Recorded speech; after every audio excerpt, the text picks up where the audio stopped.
رضا کی زباں تمہارے لیے آقا ہم آئے یہاں تمہارے لیے اٹھے بھی وہاں تمہارے لیے آپ کی نہیں بھرپور محبتوں میں دعوت دے دیتا ہوں ہمارے اس علاقے کے ہمارے اس مرکزی جامعہ مسجد عائشۃ الصدیقہ کے خطیب جناب حضرت علامہ مولانا قاری عبدالحفیظ چشتی صاحب تشریف لاتے ہیں اور آ کر اپنے ملفوظات عالیہ سے ہم سب کے قلوب و ذہن کو مزین کرتے ہیں نعروں کے گونج میں نعرے تکبیر نعرے رسالت نعرے حیدری علماء اہل سنت نحمده ونصلي ونسلم على رسوله الكريم اما بعد فاعوذ بالله من الشيطان الرجيم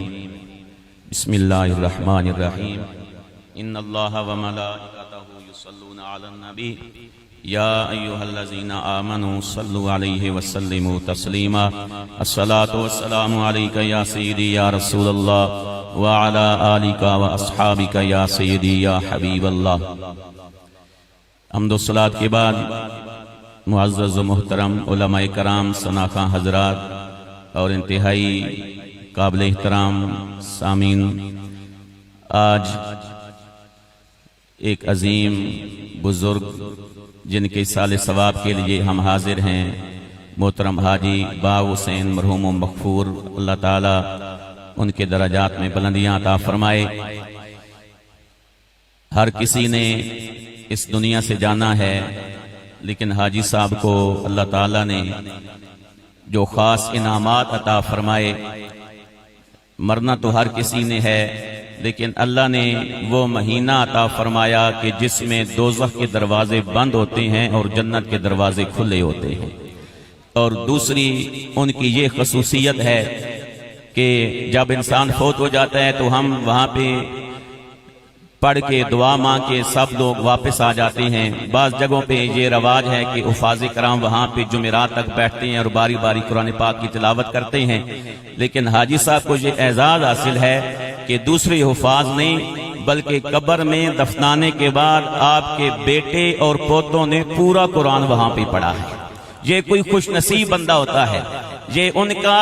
ایک تو میں سمجھتا ہوں ان کی تربیت ہے اور دوسرا میں یہ سمجھتا ہوں کہ انہوں نے اپنی اولاد کو رزق حلال کما کر دیا ہے یہ اس کا اثر ہے کہ دنیا سے جانے کے بعد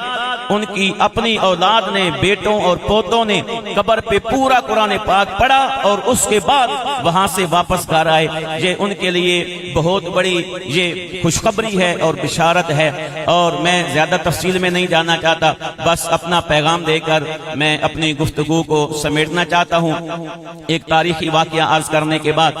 اس میں ہمیں یہ بھی نظر آتا ہے ایک تو ان کا اولاد کی تربیت رزق حلال اور تیسری بات جو ہے وہ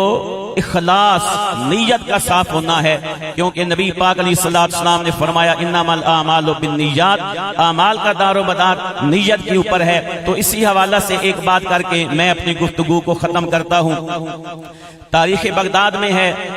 کہ جب خلیفہ ہارون الرشید کی والدہ فوت ہو گئی تو اس نے بہت بڑی محفل کا اہتمام کیا 40ویں کے موقع پر جس طرح ہم لوگ کرتے ہیں یہ میں پیغام اس لیے دے رہا ہوں کہ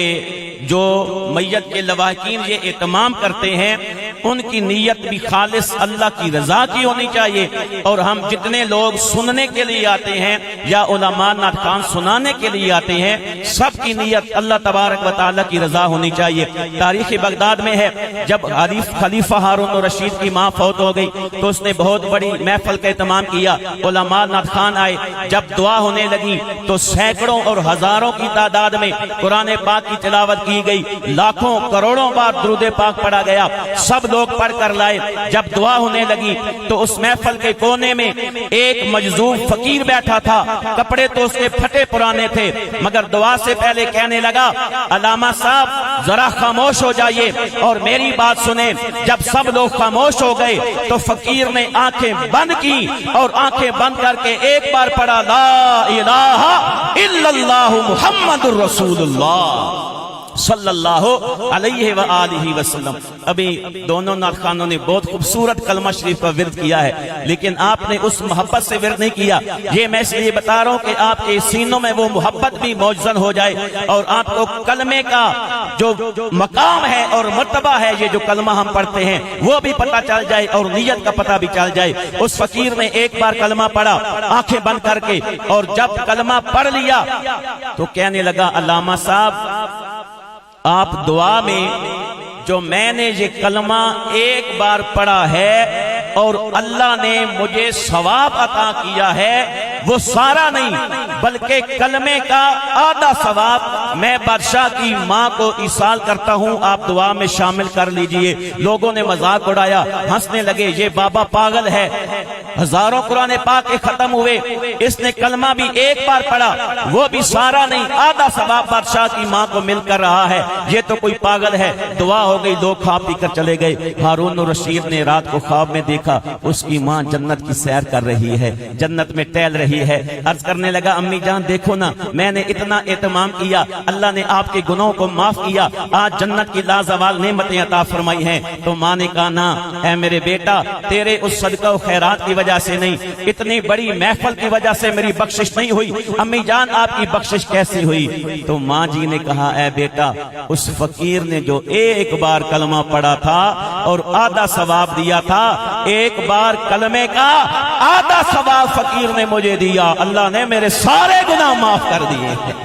ثواب تو آدھا دیا کلمے کا۔ یہ کلمہ اگر ایک بار بھی پڑھا جائے مگر زبان کے ساتھ ساتھ دل سے پڑھا جائے، سلطان العارفین فرماتے ہیں زبانی کلمہ ہر کوئی پڑھدا، دل تھی پڑھدا کوئی ہو۔ جب زبان کے ساتھ دل سے بھی یہ کلمہ پڑھا جائے تو پھر اس کلمے کا اللہ اتنا اجر و ثواب عطا فرماتا ہے کہ آدھا ثواب بھی کلمے کا مل جائے تو سارے گناہوں کی بخشش کا سبب بن جاتا ہے۔ اس لیے ماں نے کہا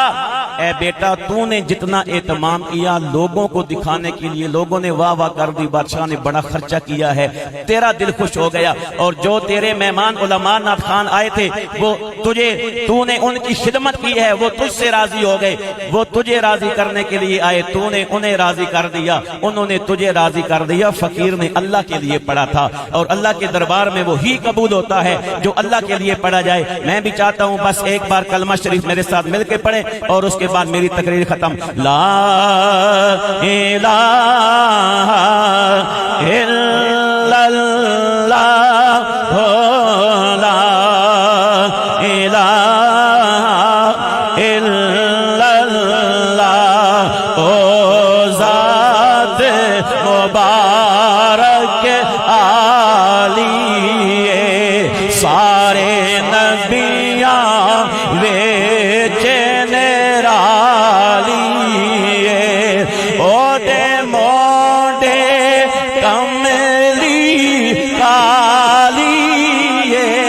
پڑھیے لا الہ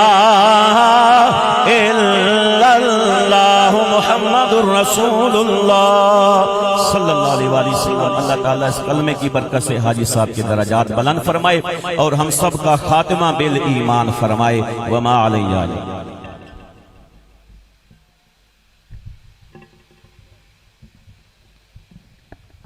ماشاءاللہ بہت ہی خوبصورت پیغام دے رہے تھے جناب حضرت علامہ مولانا